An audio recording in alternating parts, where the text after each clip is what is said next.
Hello everyone, আশা করছি সকলেই অনেক ভালো আছেন। আজকে আমি এই ভিডিওতে শেখাবো খুবই ইন্টারেস্টিং 10টি ভোকাবুলারি। আজকের পুরো ক্লাসটিতে থাকবে রাশিয়ান বিভিন্ন ধরনের রঙের নাম। আপনারা আমার চ্যানেলটি সাবস্ক্রাইব করে আরও নতুন নতুন ভিডিও তৈরি করতে উৎসাহ দিয়ে পাশেই থাকবেন। ভিডিওটি ভালো লাগলে একটি লাইক এবং আপনার মূল্যবান মতামতটি কমেন্ট বক্সে জানিয়ে দিতে পারেন। এটি 7 নং ক্লাস, বাকি ক্লাসগুলো আমার ভিডিওর প্লেলিস্টে পেয়ে যাবেন। আমার সাথে যোগাযোগ করতে চাইলে চ্যানেলটিতে আমার হোয়াটসঅ্যাপ গ্রুপ এবং ফেসবুক পেজের লিঙ্ক দেওয়া আছে, চাইলেই মেসেজ দিতে পারেন। তো চলুন কথা না বাড়িয়ে আজকে আমাদের ভিডিওটি শুরু করা যাক। আজকে আমাদের লিস্টের প্রথম ওয়ার্ডটি হচ্ছে সেভিয়েত। সেভিয়েত সেভিয়েত শব্দটির অর্থ হচ্ছে রং। আজকে আমি এই ক্লাসে শুধু রং নিয়ে কথা বলবো। বিভিন্ন ধরনের রঙের নাম বলবো যেগুলো রাশিয়ান ভাষায় আপনাদের কাজে লাগবে। এমনকি যে কোনো কিছু ব্যাখ্যা করতে গেলেও রঙের প্রয়োজন হয়। বিভিন্ন ধরনের রঙের নাম যদি আপনারা না জানেন তাহলে আপনারা কোনো কিছু ব্যাখ্যা করতে গেলে সমস্যায় পড়বেন। তো আমাদের প্রথম ওয়ার্ডটি হচ্ছে সেভিয়েত। সেভিয়েত শব্দের অর্থটি হচ্ছে রং। আবারও বলছি, সেভিয়েত। সেভিয়েত শব্দের অর্থ রং। আমাদের লিস্টের দ্বিতীয় ওয়ার্ডটি হচ্ছে ক্রাশনি। আবারও বলছি, ক্রাশনি। ক্রাশনি। ক্রাশনি শব্দের অর্থ হচ্ছে লাল। আমরা যে কোনো লাল রঙের বস্তুকে ক্রাশনি, এটা ক্রাশনি বলতে পারি। এটা ক্রাশনি মানে এটি লাল। আমাদের লিস্টের 3 নং ওয়ার্ডটি হচ্ছে সিনি। সিনি শব্দের অর্থ হচ্ছে নীল। যে কোনো নীল রঙের বস্তুকে আপনি বলতে পারেন এটা সিনি। এটা সিনি অর্থ হচ্ছে এটি নীল।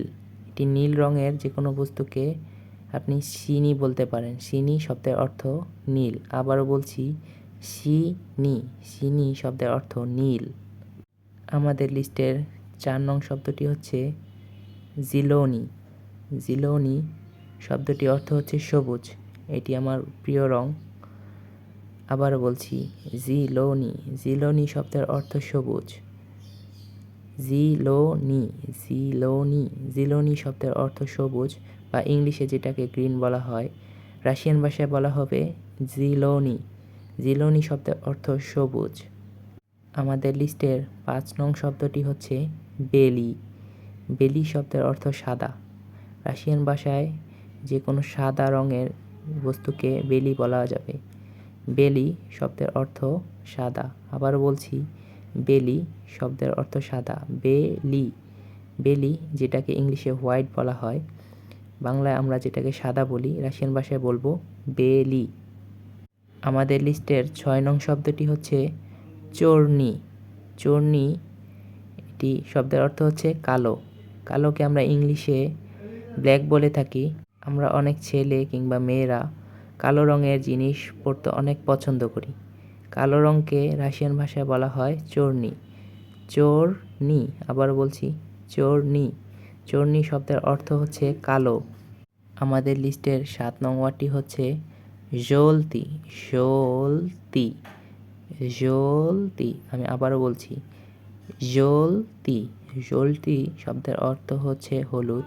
আমরা ইংলিশে যেটাকে ইয়েলো বলে থাকি, রাশিয়ান ভাষায় আমরা বলবো জলতি। জলতি শব্দের অর্থ হলুদ।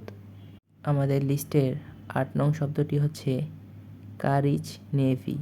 কারিচ নেভি। কারিচ নেভি শব্দের অর্থ হচ্ছে বাদামি। আমরা যে কোনো বাদামি রঙকে রাশিয়ান ভাষায় বলবো কারিচ নেভি। এটা কারিচ নেভি মানে এটি বাদামি রঙের। আবারও বলছি, কারিচ নেভি। কারিচ নেভি শব্দটির অর্থ হচ্ছে বাদামি। যে কোনো বাদামি রঙকে রাশিয়ান ভাষায় বলা হবে কারিচ নেভি। আমাদের লিস্টের 9 নং ওয়ার্ডটি হচ্ছে সিয়েরি। সিয়েরি শব্দটির অর্থ হচ্ছে ধূসর। ধূসর বলতে আমরা ইংলিশে যেটাকে গ্রে কালার বলে থাকি, রাশিয়ান ভাষায় সেটাকে বলা হয় সিয়েরি। সিয়েরি শব্দের অর্থ ধূসর বা গ্রে কালার। এটি অনেকটা পপুলার কালার, বিশেষ করে অনেক ফোনে এটি ব্যবহার করা হয় এবং এটি দেখতে খুবই সুন্দর লাগে। যে কোনো পোশাকে কিংবা যে কোনো বস্তুতে এই কালারটি খুব সুন্দরভাবে মানিয়ে যায়। তো কালারটির নাম হচ্ছে সিয়েরি।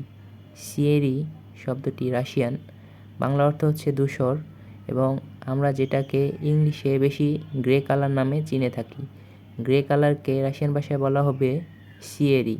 আবার বলছি সিয়েরি। সিয়েরি শব্দের অর্থ হচ্ছে ধূসর, বা ইংলিশে যেটাকে আমরা গ্রে কালার বলে থাকি। আমাদের লিস্টের 10 নং এবং সর্বশেষ ভোকাবুলারিটি হচ্ছে অরাঞ্জেভি। অরাঞ্জেভি শব্দটির অর্থ হচ্ছে কমলা। ইংলিশে আমরা যেটাকে অরেঞ্জ বলে থাকি, রাশিয়ান ভাষায় বলা হয় অরাঞ্জেভি। অরাঞ্জেভি শব্দটির অর্থ হচ্ছে কমলা। কমলা রঙকে রাশিয়ান ভাষায় বলা হয় অরাঞ্জেভি। আমি আবারও বলছি অরাঞ্জেভি। অরাঞ্জেভি। অরাঞ্জেভি শব্দটির অর্থ হচ্ছে কমলা। এগুলো আপনারা বাসায় বেশি বেশি প্র্যাকটিস করবেন। ভিডিওটি ভালো লাগলে আমার চ্যানেলটিকে সাবস্ক্রাইব করে লাইক কমেন্ট করে পাশেই থাকবেন। আর যারা অলরেডি চ্যানেলটি সাবস্ক্রাইব করেছেন তাদের অসংখ্য ধন্যবাদ। আমি আমার ক্লাস নোটসটি দিয়ে দিচ্ছি, স্ক্রিনশট নিয়ে বাসায় বেশি বেশি প্র্যাকটিস করবেন। তো দেখা হচ্ছে নতুন কোনো ভিডিওতে। ততক্ষণ পর্যন্ত ভালো থাকবেন, সুস্থ থাকবেন। আল্লাহ হাফেজ। If you like this video, please subscribe my YouTube channel, and thanks for watching this video.